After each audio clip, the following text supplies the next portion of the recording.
So I gotta post it on like YouTube or something? You got it. You're gonna be in my video, buddy. Say hi to the camera. Hi. Hey, what's up, everybody?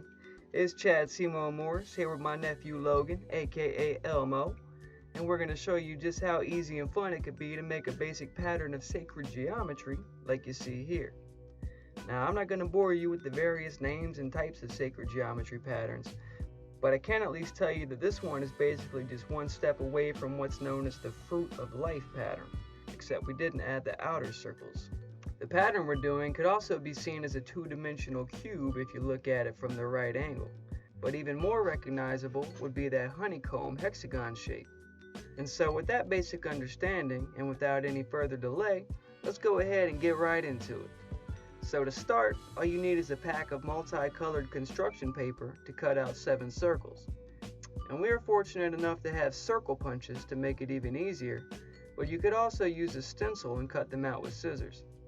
You need to cut out 7 circles for each layer, and you can choose any colors as long as each layer gets a little smaller towards the center. Once you have all your circles cut out, you can pick a sheet of construction paper for your background, and start by gluing your first and largest set of circles right in the center.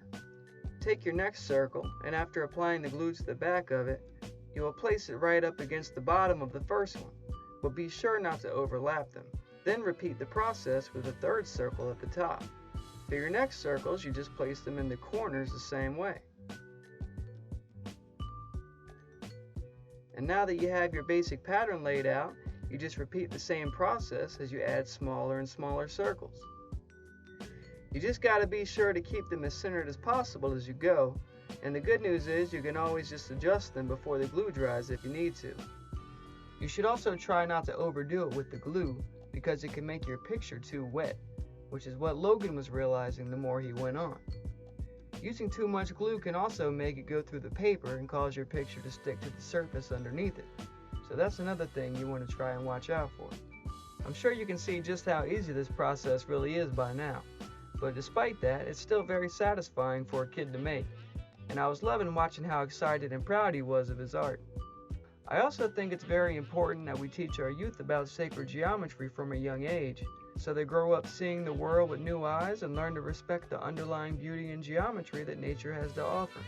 And I don't know about you, but if I learned about sacred geometry at a young age, I feel like it would have made me far more interested in geometry and math in general.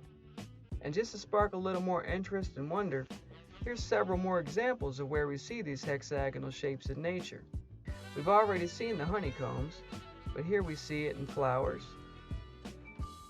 a fly's eye, a turtle shell, a snake's scales, pineapples, cucumbers.